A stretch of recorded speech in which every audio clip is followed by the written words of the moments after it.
Most Singaporeans from our generation, they go overseas and they don't come back because of the perceived notion of more opportunity available overseas. Now the Singapore government has recently begun discussions about raising the retirement age and thus keeping more workers in the workforce today.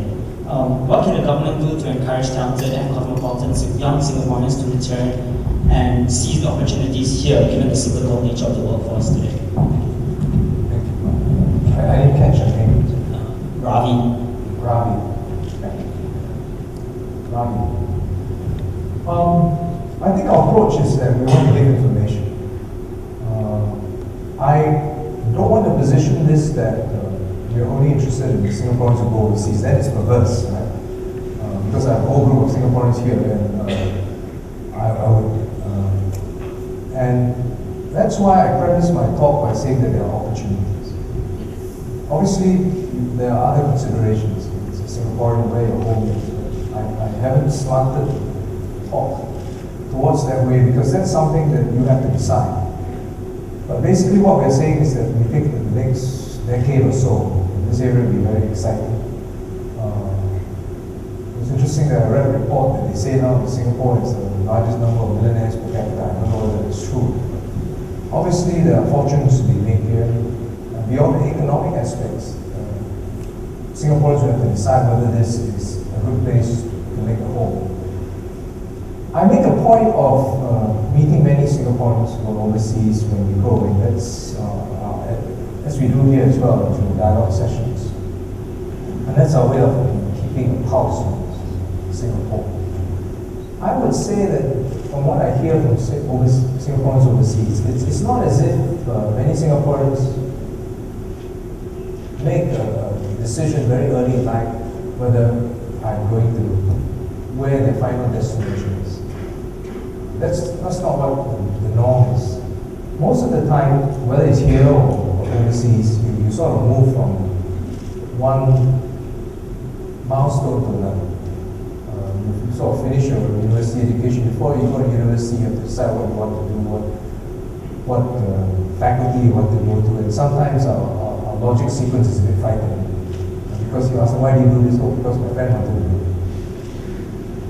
And because I like the people who are going there, nice uniform,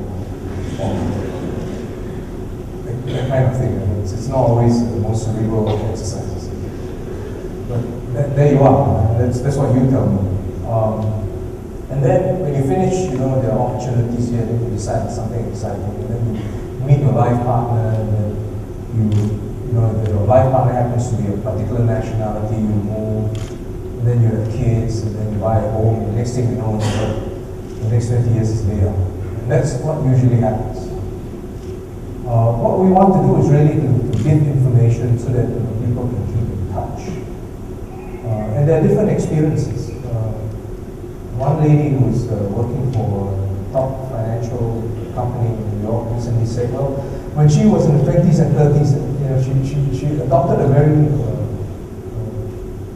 a tone of great wisdom as someone who's been through it all. It was quite refreshing because she was telling the others, I've been through this at 20 and 30s, you think the world is at your feet, the world is oyster, you do it. And then in your 30s and 40s, you decide that there are different preoccupations. And then she said, well, I decided to go back to Singapore. I'm going to take a pay cut of about X%. I said, why? She said, well, I just can't see myself growing old here. And there you are. So I think our approach is to, first of all, worry about what we worry about, the 80-20 rule, make Singapore an exciting place.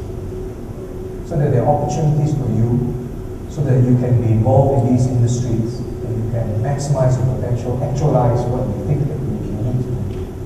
If I have to constantly worry about whether you will come back, well, that's a preoccupation, but that's not really productive in a sense. We've really got to make Singapore something exciting that you say, I think this is a place that is worth it. All things considered, I think that Singapore is a great place, it can be a good home, and that I can leave something behind. Because Singapore is now more than just a place, it's an idea. It's an idea that says, well, everybody should be treated equally, meritocracy thrives, food is good. so on and so forth.